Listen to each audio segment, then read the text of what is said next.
বাবা নেই আয়েশার, মা স্ট্রোক করে আছেন হাসপাতালে। তাই মাকে রেখে পরীক্ষা কেন্দ্রে পৌঁছাতে দেরি হয়ে যায় তার। কিন্তু এ কারণে তাকে বসতে দেওয়া হয়নি পরীক্ষায়। বৃহস্পতিবার থেকে শুরু হওয়া উচ্চ মাধ্যমিক সার্টিফিকেট তথা এইচএসসি ও সমমানের পরীক্ষায় মিরপুরের সরকারি বাংলা কলেজ কেন্দ্রে ঘটেছে এমনই এক হৃদয় বিদারক ঘটনা। ভুক্তভোগী আয়েশা মিরপুরে অবস্থিত ঢাকা শিক্ষা বোর্ড ল্যাবরেটরি স্কুল অ্যান্ড কলেজের ছাত্রী। জানা যায়, পরীক্ষা শুরুর প্রায় ১.৫ ঘণ্টা পর কেন্দ্রে উপস্থিত হন আয়েশা। যেহেতু পরিবারে দায়িত্বশীল কেউ ছিল না, তাই মেয়েটিকেই সব সামলে মাকে হাসপাতালে নিয়ে যেতে হয়। তারপর হাসপাতাল থেকে ছুটতে হয় পরীক্ষা কেন্দ্র মিরপুর সরকারি বাংলা কলেজে। আর নির্ধারিত সময়ের পর কেন্দ্রে পৌঁছানোই তাকে পরীক্ষায় অংশগ্রহণ করতে দেয়া হয়নি। তাকে কেন্দ্রে প্রবেশ করতে বাধা দেন দায়িত্বপ্রাপ্ত পরীক্ষা নিয়ন্ত্রক।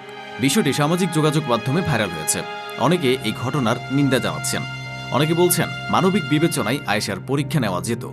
এছাড়া কান্নাজড়িত অবস্থায় মুখ ঢেকে রাখলেও সাংবাদিকদের জোরাজোরি নিয়ে হচ্ছে সমালোচনা।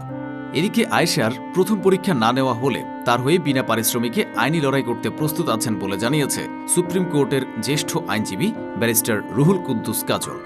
নিজের ফেসবুক আইডিতে দৃষ্টি আকর্ষণ মানবিক কারণে শিরোনামে দেওয়া পোস্টে সুপ্রিম কোর্টের এই জ্যেষ্ঠ আইনজীবী লেখেন, যদি কোনো মাধ্যমে মেয়েটির সঙ্গে কারো যোগাযোগ করা সম্ভব হয়, একটা মেসেজ দেবেন দয়া করে। মেয়েটি যেন বাকি পরীক্ষায় অংশগ্রহণ করে। আইনজীবী কাজলের মতে, আজ মিস হওয়া পরীক্ষা তিনি দিতে পারবেন। আশা করি শিক্ষা বোর্ড সহ সরকারের সংশ্লিষ্ট দপ্তর তার পরীক্ষার ব্যবস্থা গ্রহণ করবে। সরকারি কর্তৃপক্ষ যদি না করে, সুপ্রিম কোর্টের দ্বার তার জন্য উন্মুক্ত রয়েছে। বাকি পরীক্ষা শেষে তিনি হাইকোর্ট বিভাগে রিট পিটিশন দায়ের করতে পারবেন।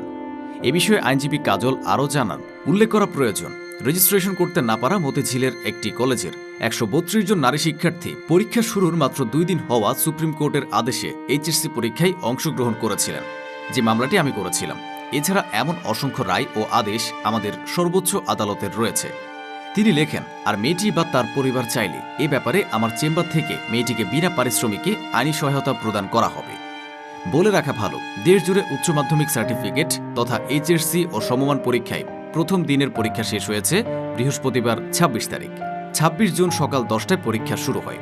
এবার ৯টি সাধারণ শিক্ষা বোর্ড, বাংলাদেশ মাদ্রাসা শিক্ষা বোর্ড ও বাংলাদেশ কারিগরি শিক্ষা বোর্ড নিয়মিত অনিয়মিত মিলিয়ে মোট পরীক্ষার্থী ১২,৫১,১১১ জন।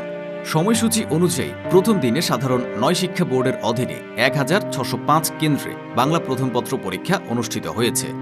মাদ্রাসা বোর্ডের অধীনে ৪৫৯টি কেন্দ্রে আলিমের কোরআন মাজিদ এবং কারিগরি বোর্ডের অধীনে ৭৩৩টি কেন্দ্রে এইচএসসি বিএম বা বিএমটি পরীক্ষা নেওয়া হচ্ছে। সব বোর্ডের প্রথম দিনের পরীক্ষা সকাল ১০টায় শুরু হয়ে শেষ হয়েছে দুপুর ১টায়।